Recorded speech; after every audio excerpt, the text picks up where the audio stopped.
When your Dell Inspiron 24 all-in-one powers on but the display remains black, this tutorial walks you through the most effective troubleshooting and repair methods. We will restore Windows, repair startup problems, and get your desktop running again. A lot of errors pertain to this problem, and we're going to go ahead and jump into what should hopefully be a pretty straightforward process, guys. And we're going to go ahead and jump right into it.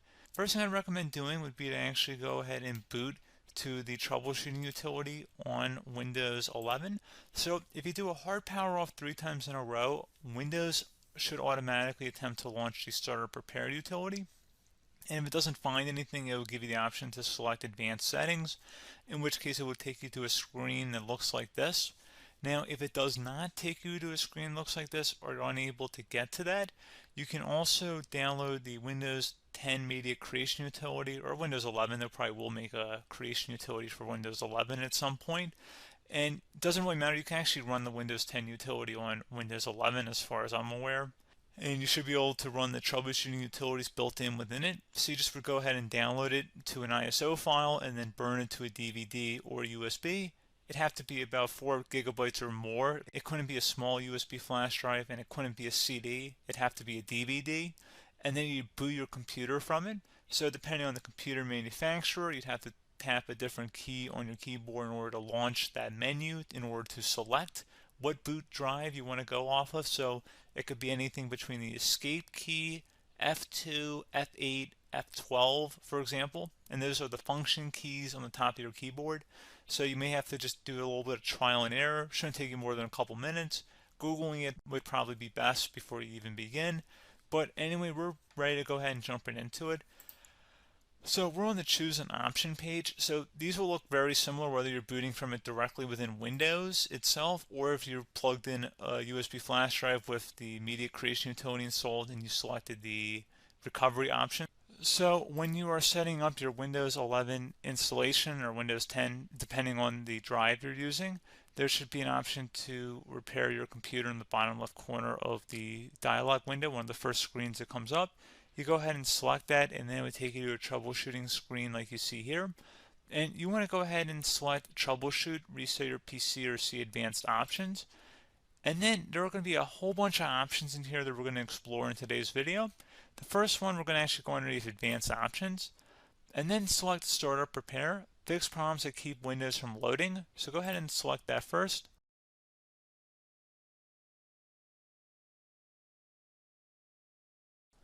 Okay, so you can see it could not repair our PC. That was our first option we could try. Something else, if we go back into advanced options here, and then select troubleshoot, we're going to go underneath advanced options again. You can go ahead and actually access safe mode by selecting startup settings. And then if you select the restart button, you have the option on the screen, select safe mode with networking, which will give you a key on the screen. It'll tell you which key to press to enter that. I believe it's the F7 key. It'll do that for you. I'm not going to go over that in today's tutorial because I don't really want to go into safe mode, but you're more than welcome to attempt that by going into here and then selecting restart. Again, it'll launch another screen. It'll say what key do you want to press, and it'll give you like 7 or 8 different options, and you want to select safe mode with networking. There's also an option for a command prompt too, but that's going to be something we're going to cover later in this video, and we don't even have to go through that in order to access it. So that's why I'm not going to really push for that, because unless you know exactly what's causing the problem, you probably don't need to go into safe mode. Unless you're trying to recover files, in which case then you definitely can go into safe mode, but we're trying to actually recover our computer here. So I hope that makes sense. Something else we can also try here as well would be to uninstall updates, remove recently installed quality or feature updates from Windows. So if you go ahead and select that, you can uninstall the latest quality updates, which generally is the more day-to-day updates. Feature updates are the less regularly released ones, like the big ones. I would equate it to service packs in like Windows 7 and Windows Vista and Windows XP. So larger updates that occur once or twice a year at most. And the quality updates are more just a regular update. So probably obviously depend, it'll take longer if you're going to try and uninstall the latest feature update versus quality update. And maybe you don't need to go back that far. So just giving you guys a couple of pointers with that. Something else you can also look at here, and we're going to jump into the command prompt in a little bit, but you can select System Restore, which will use a restore point recorded on your PC to restore Windows. And this is something I would highly recommend here, guys. So select next. Assuming you have a restore point saved on your computer, you go ahead and select the most recently created one, and you'll select next, and then you'll select the drive. You shouldn't actually have to select the drive. You can scan for affected programs, but we're going to keep it all default here, and then we're going to select finish. So once started, system restore cannot be interrupted. Do you want to continue?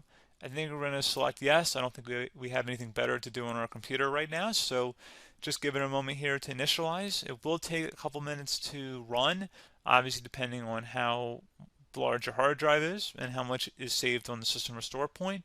So just give it a couple minutes here.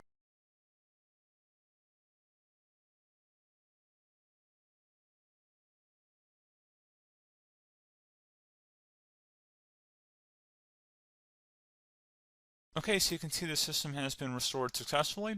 We're going to go over a couple different methods in addition to that if that did not work. So I'm just going to pause the video and we're going to start back on the recovery screen that we started with. Okay, so a couple other things we can try here too. If you go back into troubleshoot, you can select reset your PC while you choose to keep or remove your personal files and then reinstalls Windows.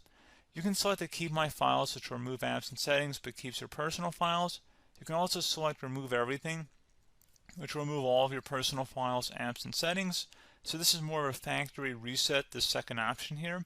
First option, it should not delete all of your personal files. However, it will pretty much clear most of your programs. And keep in mind, there's no guarantee that your information, number one, is even still available and easily recoverable on your computer to the point that you actually would be able to recover anything.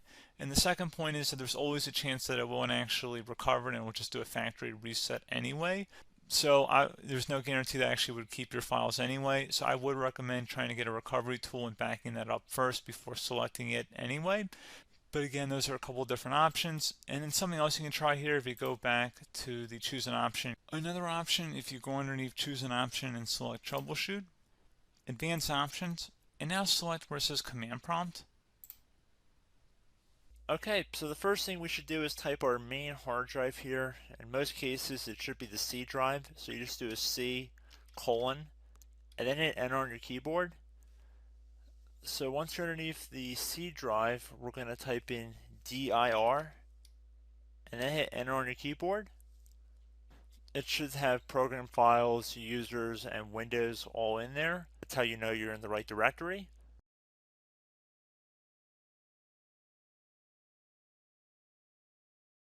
In some cases, it might be the D drive as well, so just keep that in mind.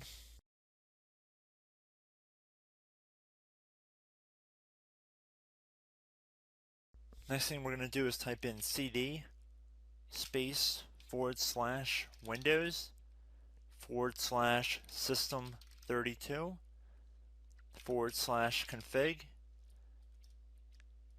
and then you're going to hit enter on your keyboard.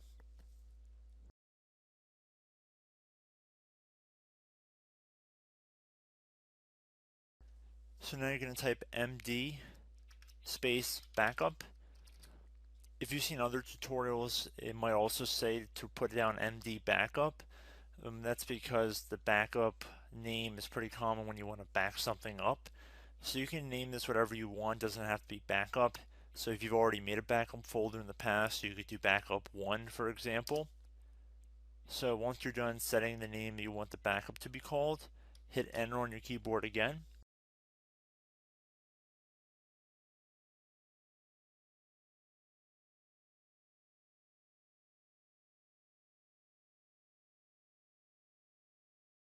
At this point you want to type copy, C-O-P-Y, space, then you want to do the star symbol above the 8 key, then do a period or a dot, whatever you want to call it, then another star sign, and then another space, and then type backup, and then hit enter on your keyboard.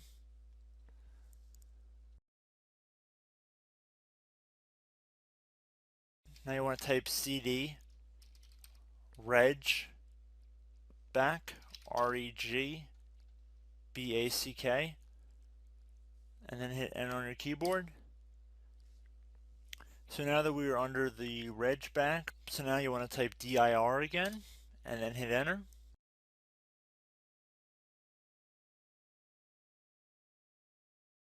So now at this point we're going to type copy again. So copy, space, star sign, dot, another star sign, space, and then 2 dots. So we're going to type copy, space, star sign, dot, sign, star sign, dot, dot, and then hit enter on your keyboard again. So for overwrite, you want to overwrite all. So type A on your keyboard, so capital A, and then hit enter on your keyboard.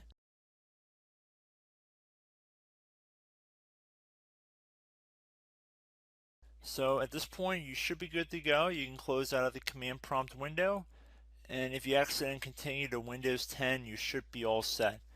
So I hope one of these 3 or 4 different methods we went through in this tutorial helped you guys out.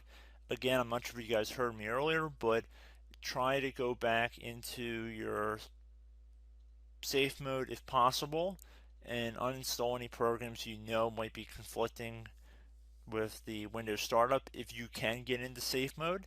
So just keep that in mind. Something very simple like that could be blocking up everything. So again, I hope this tutorial helped you guys out, and I will catch you in the next tutorial. Goodbye.